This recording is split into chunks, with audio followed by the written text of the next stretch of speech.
Okay,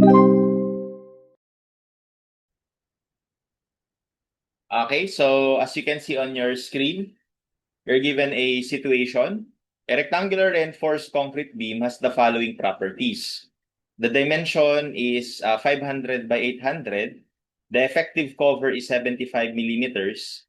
The steel yield strength is 345 megapascals. Concrete compressive strength is 28 megapascal. For the first question, you're asked to calculate the balanced steel area of the beam. Okay? So, una kailangan nating malaman, no, ano ba yung sinasabi na balance? Okay? So, pag sinabi nating balance condition, ang tatandaan nyo lang dyan, balance condition. Okay, ang tatandaan nyo lang dyan is dapat sabay ma-reach ng concrete at ng steel yung yielding nila. Okay? So to simplify this, no, para mabilis, yung concrete,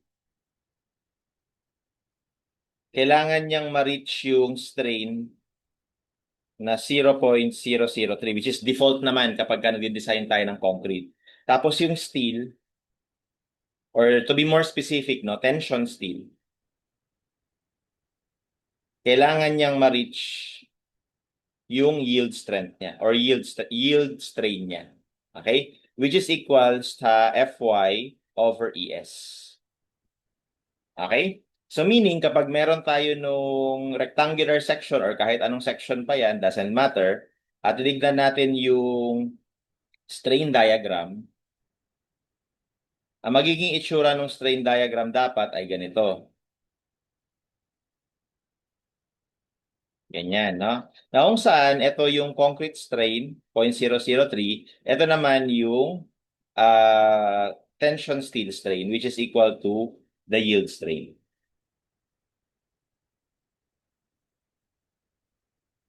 Okay, Fy over Es.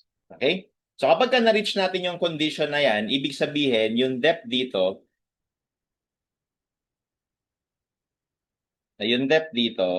which is the depth of the neutral axis C, will be now known as the depth of the neutral axis at the balance condition.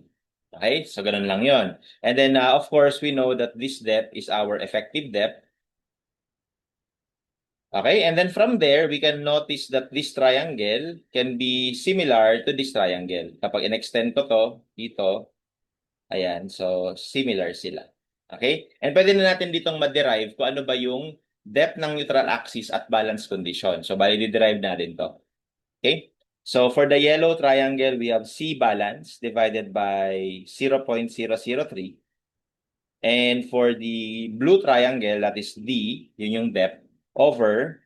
So, ito naman is yield strain. Ito naman ay 0.003. So, basically, 0.003 plus the yield strain.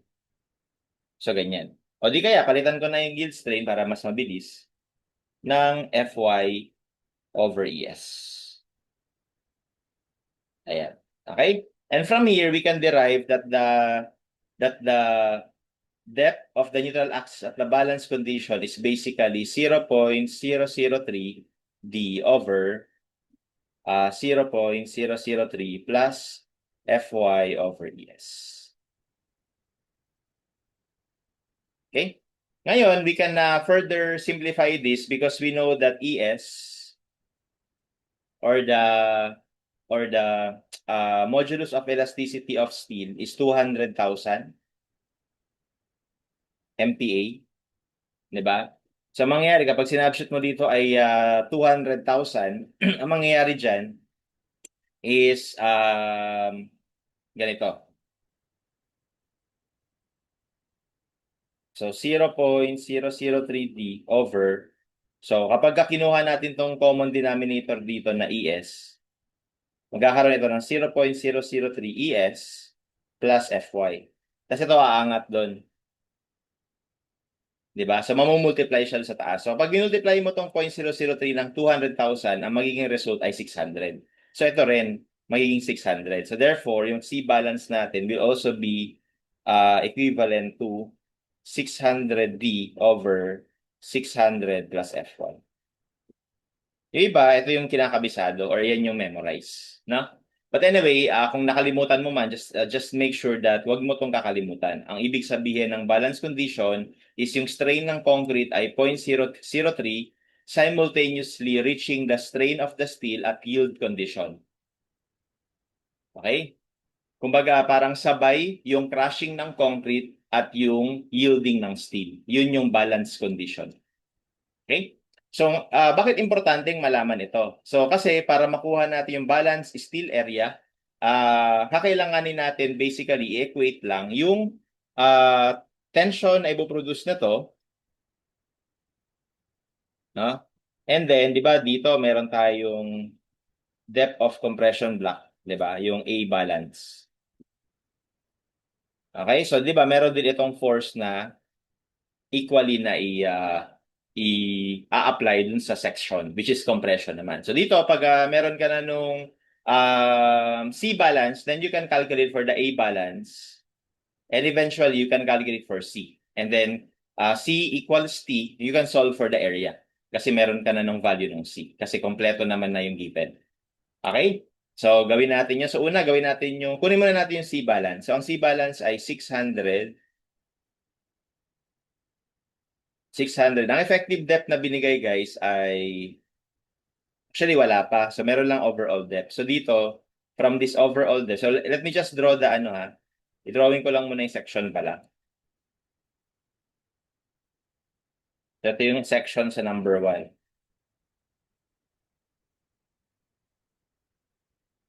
Okay? So sinabi niya na ito ay 800 overall depth. Tapos ito ay 500. Okay? So let's say nandito yung tension steel. Ang sinabi naman sa problem ay yung effective cover daw nito ay 75. So therefore, ito yung effective depth natin, which is 725. Ayan. Yan yung effective depth. Okay? So therefore, we can calculate the C balance. That is 600 times 725 over 600 plus Fy. So ang Fy natin ay 345 according to the problem. Okay? So our C balance will be calculated as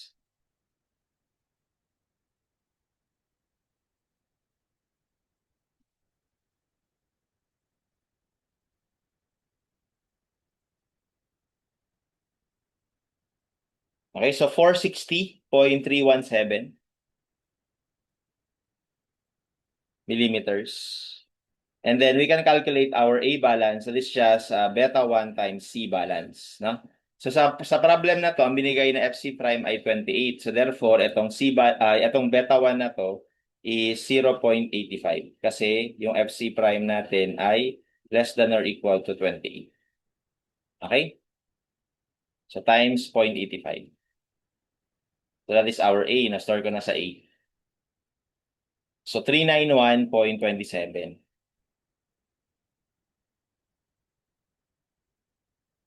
Okay? So therefore, C equals T. We have 0.85 FC prime A balance B. Kasi at balance condition tayo, no? Or lagyan ko muna AB para general lang muna. Equals AS tapos FS, no? So, ano yung FS? Ano yung A? So, at balance condition, syempre, ito ay A balance, no? At balance condition. Okay? Tapos, at balance condition, etong FS na to, ano yan? So, sinabi nga natin na kapag balance yung condition, marireach ng tension steel yung yielding strain. So, dahil marireach ng steel yung yielding strain, marireach na rin yung yielding stress. So, malinaw na dapat yung FS natin ay yield stress. Okay? So, therefore, ipasok lang natin lahat ng data. So, we have 0.85 FC prime, A balance, B is 500, equals area ng steel at balance condition times 345. So therefore, the area of the tension steel at balance condition is going to be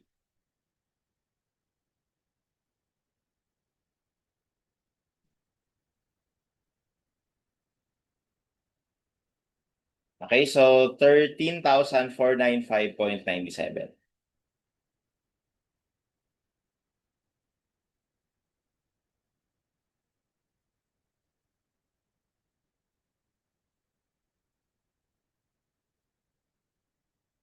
Okay, and from the choices, that is approximately letter C.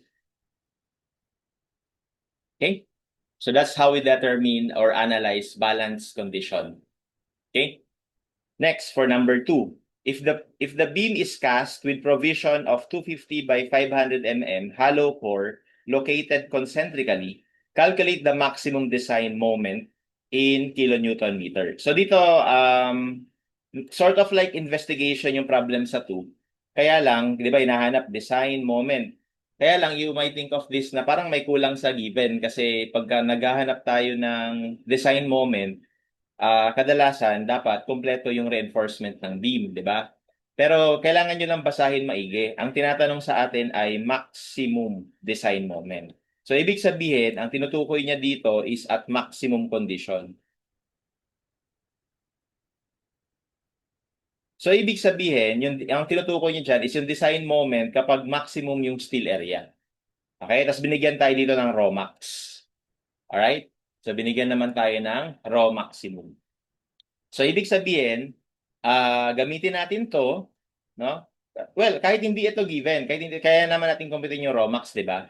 Pero kunyari, ginigay na, so yan, gagamitin natin yan. So, ibig sabihin, we can identify from here yung magiging area ng tension steel at maximum condition. So, pero merong dagdag dito sa problem, naglagay daw ng 250 by 500 millimeter hollow core located concentrically. So, ibig sabihin ng concentrically is yung centroid nitong core na to ay nasa centroid din nung original cross-section. So, i-drawing natin yung number 2. So, for number 2, ito yan.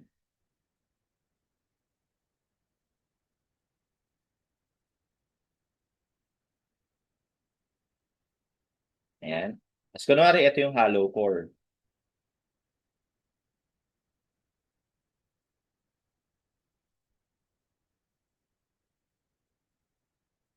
Ayan. Kunwari, yan yun. No? Tapos, lagyan ulit na. Tapos, kunwari, andito yung bakal. Tapos, we already predetermined earlier that this depth is 725. Tapos ito ay 75. Okay? Ngayon, binigyan tayo nung dimension na ito daw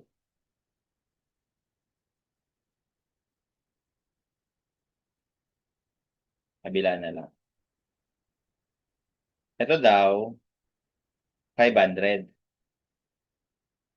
Okay? So ngayon, dahil equal naman yung I mean yung centroid naman nito ay nasa centroid din ito. So ibig sabihin parang itong dimension to at saka ito dapat equal. So ibig sabihin kung 800 ang total nito tapos i-minus mo yung 500. So may maiiwan dito na 300. So ibig sabihin kalahati ng 300, tig 150 sila.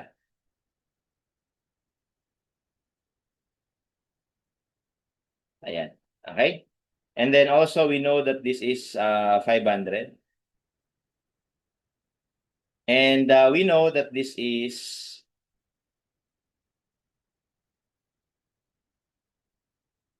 250. Okay? So dahil again 250 yan, so itong kabila at saka itong kabila dapat equal. So 500 minus 250 is 250. Divided by 2, that's 125. Ayan. Alright? So ganyan siya. No? Okay. So we are also given the raw maximum.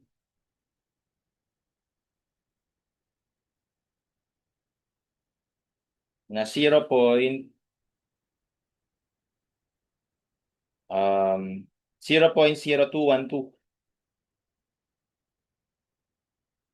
Ayan. Okay? So basically, all we need to do is to define kung ano yung magiging magiging design moment, no? Maximum design moment. Ito. Siya na yun. Ito. Okay, maximum design mo. So, bali, VMN, hinahanap, no? So, para makuha natin yung VMN, kakailanganin natin yung depth of compression block. Okay, kakailangan natin yung depth of compression block. So, once again, as derived in the past, ulitin ko na lang, no? From strain diagram,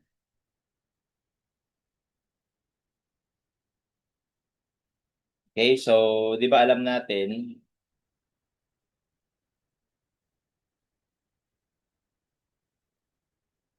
this is 0.003. Okay, tapos ito dapat yung strain nito is yung minimum strain na kailangan, which is according to NSCP 0.004 yon, no? So according to NSCP provision. Pero ito, take note that this is transition. Okay?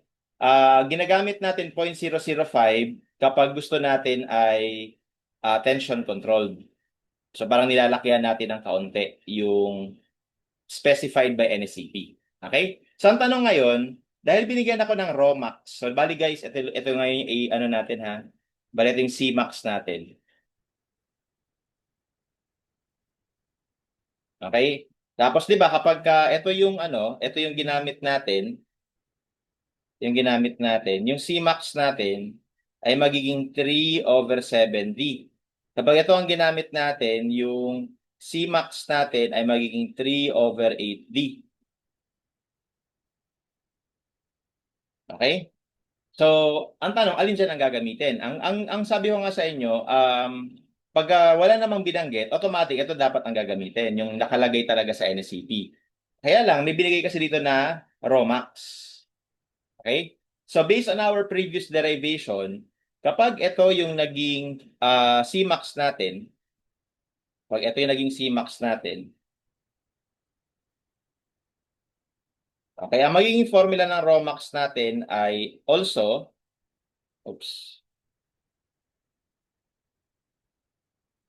is also 3/7.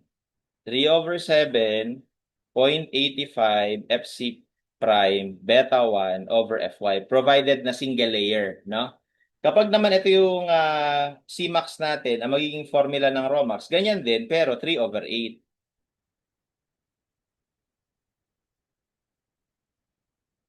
Di ba? So ngayon, dahil binigyan tayo ng Romax na value, kailangan nating ma-identify ngayon kung ano ba ang ginamit ni examiner na formula sa dalawang to. Okay, kasi ngayon ito na yung condition na hindi tayo pwedeng basta lang na mag-assume na itong 0.004 ang gagamitin kaagad dahil may binigay na criteria. So yan, ano ba yan? So tingnan natin. So kapag kinompute natin ngayon yung Romax based sa sarili natin na formula, kunwari itong una muna ang gamitin natin. So 0.85 FC prime, we have anong FC? 28. 28. Tapos yung beta 1 natin, 0.85 din kasi 28 yung FC prime. Tapos over 7 muna times Fy. So 345. Okay? So lalabas na Romax ay 0.0251 na pagka kinompare natin dito, hindi yun yung ginamit or hindi malayo siya. So ibig sabihin, there's a possibility na ang ginamit dito ng examiner ay instead of 3/7 ay 3/8. So kung 3/8, i-check lang natin, pag kinompute natin, ang lalabas ay 0.21, approximately 0. Actually dapat pala 0.22 yun, no? No? So baguhin na lang natin para pumasok dun sa pinag-uusapan natin. So kunwari lang typo error lang ito guys. So 0.220 dapat yan. Ayan. So 0.22 kapag ni-round off yung 1, 2, no? Ayan. So dito malalaman nyo based on sa binigay na Romax, so ano bang formula yung ginamit ni examiner? So, ibig sabihin, based sa given, itong formulang to is based on 3/8. Okay? So, dahil based on 3/8 yan, ibig sabihin, ito yan. So, ibig sabihin, sa item na to, kapag magko-compute tayo ngayon ng nominal capacity, or rather ng design capacity, ang gagamitin natin ngayon na fee ay 0.9 kasi tension controlled na siya. Okay? Kasi remember, kung ito ang naging ginamit natin, hindi pa siya tension controlled. So, ibig sabihin, magko-compute ka pa ng fee. Pero ngayon, dahil based sa given, na kapag binaksolve natin, no, napag-alaman natin na yung ginamit niya dito na formula is yung 3/8. So, that's why, matik na transition control. Okay? So, sorry, tension control rather. So, yung fee na gagamitin natin for later is 0.9. And at the same time, dahil nga ito yung ginamit, ito rin yung gagamitin natin sa pag-compute ng C maximum. Kasi essential yung pag-compute ng C maximum sa A maximum. Okay, so therefore, lagyan natin dito, C maximum will be equal to 3/8 of the effective depth. And that would give us, okay, 271.875. Okay? And then, kailangan natin later yung A maximum. So, ang A maximum is just beta 1 C maximum. And that would give us, okay, so 231.09. Ayan. So, yan ngayon yung A max natin. So, ibig sabihin, yan yung depth of compression block. So, ibig sabihin, somewhere dito yan. Kasi di ba, titingnan nyo, 150 to. So, ito ay 231. So, lumagpas tayo dyan. Lagpas tayo dyan. So, dito tayo banda. So, bali, ganito yung magiging depth of compression block natin somehow. Yan. Okay?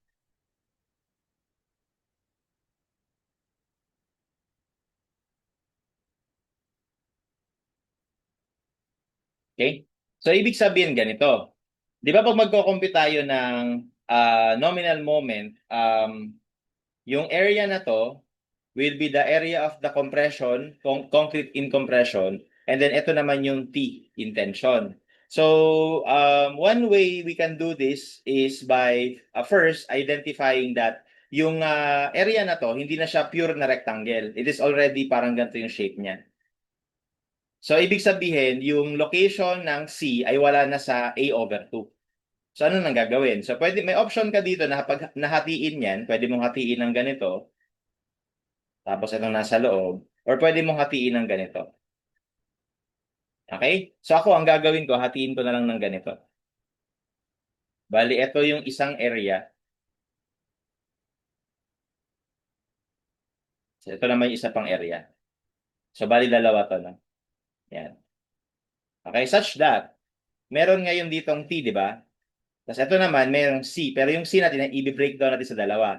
Ito tawagin natin na C1. Tapos ito naman, tatawagin natin na C2. Tapos yung C2, dalawa yun ha. Okay, kasi meron pa sa left. Okay? So therefore, para makuha natin nominal moment, Mn, bali nominal moment na maximum na, kasi maximum condition ito. So lumalabas lang that C1, tas times moment arm. So ang moment arm ni C1 ay from here up to here. No, ito. So which is ano yan? Hanggang top, yun yung effective depth. So ibabawas mo lang to. That is just 150/2. Diba? So therefore, yung moment arm ni C1 ay effective depth minus 150/2. Okay? Plus, dalawang C2. So ginawa ko na lang guys sa times 2 kasi sigurado ako na yung C2, yung C dito at saka yung C dito ay same for the fact that the area is the same. Kaya times 2 na lang natin, no? And then, ang moment arm niya lang ito. So, ano naman yan? So, well, mula dito hanggang taas, once again, effective depth yun. Na effective depth. Okay? Tapos, ang pwede natin gawin para hindi tayo mahirapan ay kunin natin to. Yan, yung dimension na yan. Tawagin kong Z. Okay? So, yung Z na yun, yun nasa baba, is just A max minus 150. Diba? Kasi ito yung A max. Mula dito hanggang dito. Tapos ibabawas ko to eh. Kaya may iwan to. 150. Yung Z na yun. So, minus 1. So A max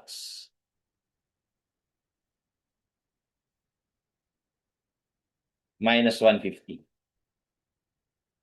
Okay, so 81.0. So lagay ko lang sa B. 81.09. Okay. So therefore, yung moment arm ni C2 is just D minus 150 minus half ng Z. Okay? Effective depth minus 150 minus half ng Z. So ganyan. So that will be our nominal moment. So therefore, our maximum design moment will be, mumultiply lang natin yan ng phi, no? Pero para hindi umaba yung computation, lagay ko lang dito. Atong C1 is 0.85 FC prime, tapos yung area na to. Yung area na to. Okay? So that is just 500 times 150.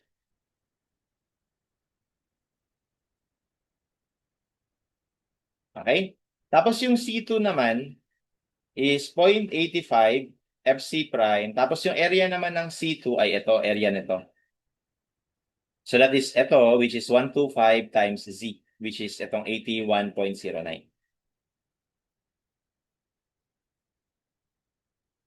Okay?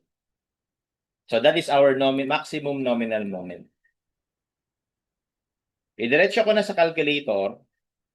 So we have 0.85 FC prime times 500 by 150 times effective depth, di ba, ano yun, 725 minus 150 over 2 plus dalawang 0.85 FC prime times 125 times Z. Nilagay ko yung Z dito. Times effective depth minus 150 minus Z over 2. Okay, that gives us our nominal moment capacity. So, kapag this is in Newton mm, so pag dinivide natin ng 1 million, that gives us kilonewton meter. So, 1418.13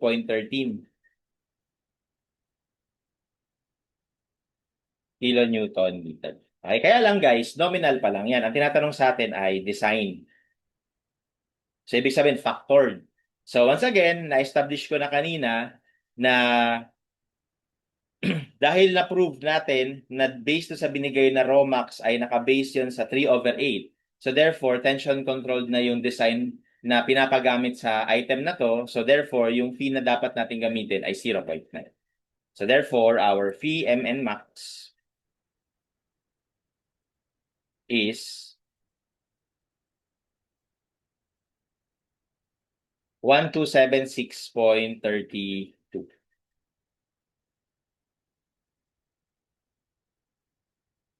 And that would be our answer.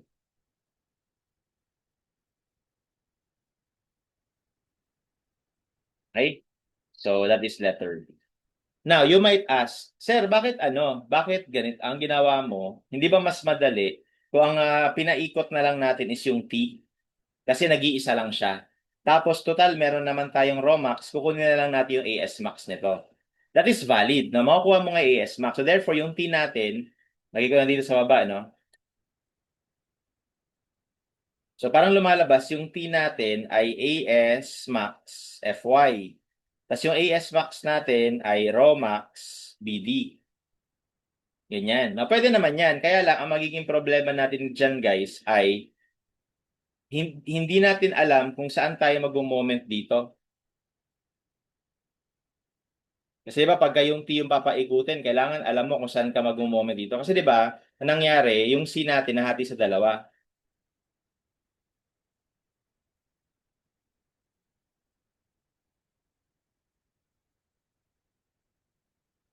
Okay? So, kaya ako nag-moment dito, parang ikot itong dalawa, same. Ngayon, hindi ka pwedeng mag-moment basta kung saan. For example, nag-moment ka dito. Magiging mas matagal, mas mahirap kasi iikot ito dyan, ito naman iikot din dyan, tapos ito iikot din. So, iba-iba pa sila ng direction. Although, ang lalabas sa sagot doon ay same lang. Pero, mas mahaba at mas matagal. Kapag dito ka naman nag-moment, pwede rin. Iikot ito, tapos ito iikot. Again, pwede yon. Kaya lang, magkaiba pa sila ng ikot. 'Di ba? So, baka malito ka pa, hindi mo mapag-minus, instead pinag-add mo. So, pwede ka magkamali doon. Pwede rin naman mag-moment dito, ito iikot. But then again, once again, relatively, medyo mas mahaba siya. So, mas desired na mag-moment ka na lang sa isang side para yung dalawang to, same lang yung direction ng moment. Okay? Pero if you want to try yung binanggit ko, you can do so. But, again, hindi siya practical kasi mas mahaba yung magiging solution mo. Kaya ito yung best na solution na pinakamabilis. Okay? So for number 3, this time, if the beam is cast with provision 250, so ganun ulit, meron siyang butas. Calculate the required tension steel area for a design moment of 810 kilonewton meter. So, una, sa problem na to, pinapadesign. No? Pinapadesign. Tapos, kung i-base natin sa previous na item, ito kasi tsaka to same lang ng geometry eh. Di ba ang nakuha natin na design moment at maximum condition ay 1276, no? Ang pinapadesign niya ay only for 810 kilonewton meter na moment. So, ibig sabihin, mas mababa ito dun sa maximum na moment capacity. So, dito pa lang sa analysis na ito, malalaman na natin na yung number 3 will be a singly reinforced beam.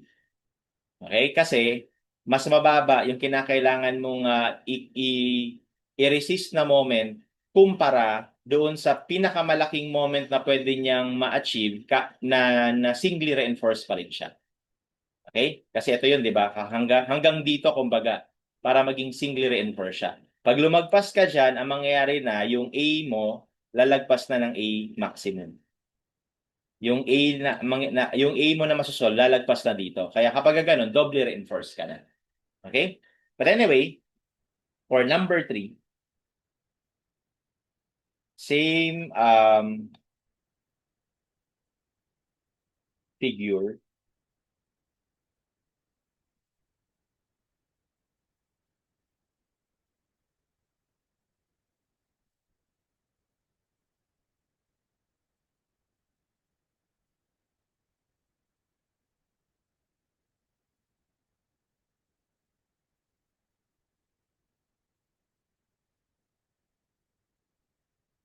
Okay, so for number 3, pinapadesign lang ha. Pinapadesign lang. Okay? So ang moment na kailangan ma-reach MU is 810 kilonewton meter. Tapos pinapahanap lang yung area ng steel. Okay?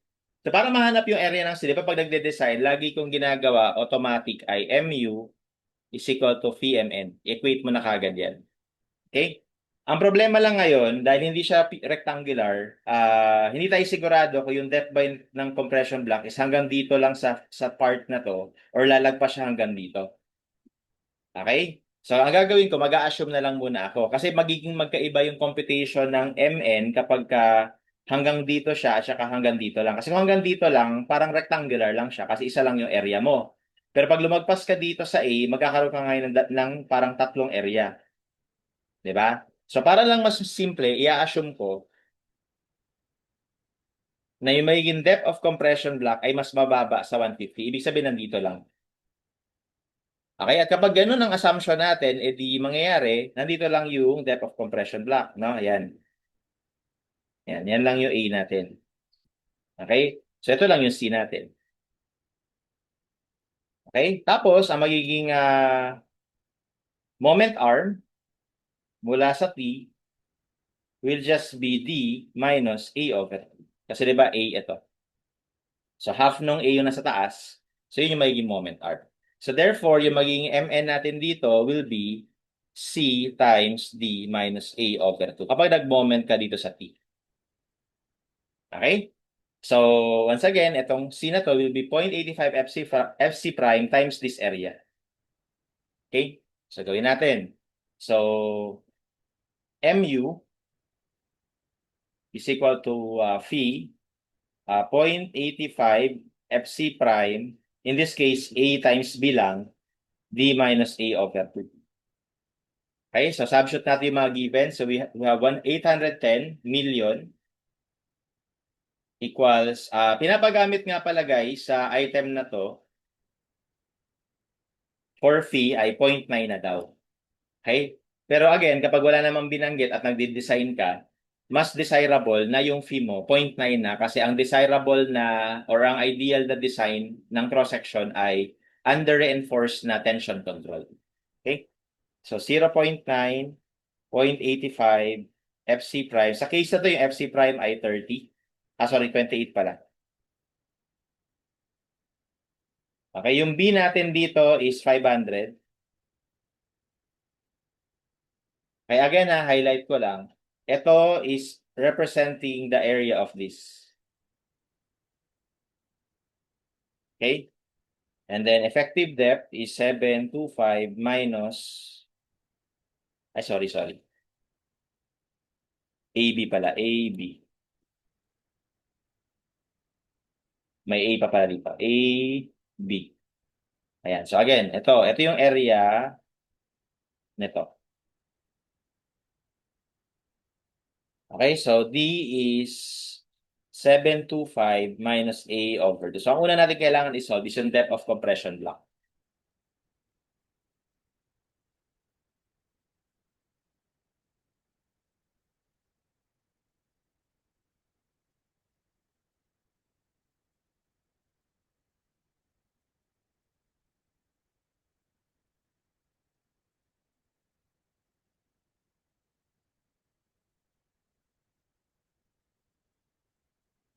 Okay, so hindi ito yon, itong isa. 113.15.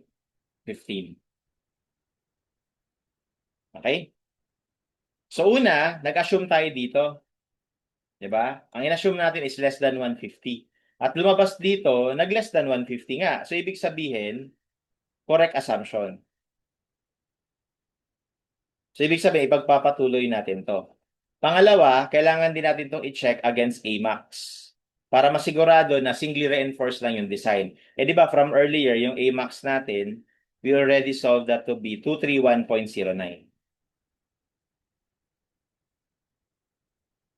So therefore, ang design natin is SRR, singly reinforced B.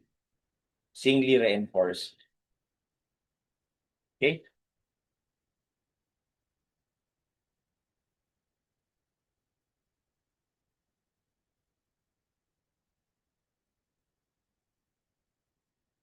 So with that, para makuha na natin tension steel area, we can now set C equals to. So 0.85 FC prime AB is equal to AS FY. So FY kasi kapag nagde-design tayo, we want our design to be under-reinforced. And we can only achieve under-reinforced condition if the steel yields. Alright? So therefore, we have 0.85 FC prime. Pinakuha nating A ay i-adapt natin. Plus B, 500, equals AS times F1. So therefore, our required AS must be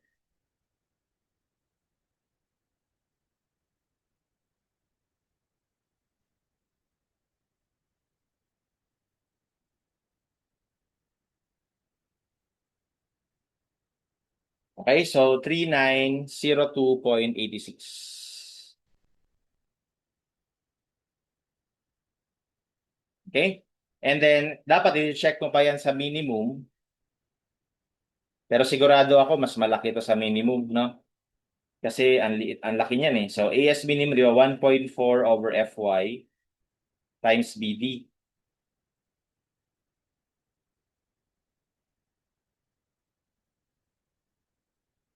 Okay, so only 1,471 yung isang minimum. Yung isa naman ay 0.25 square root of FC prime.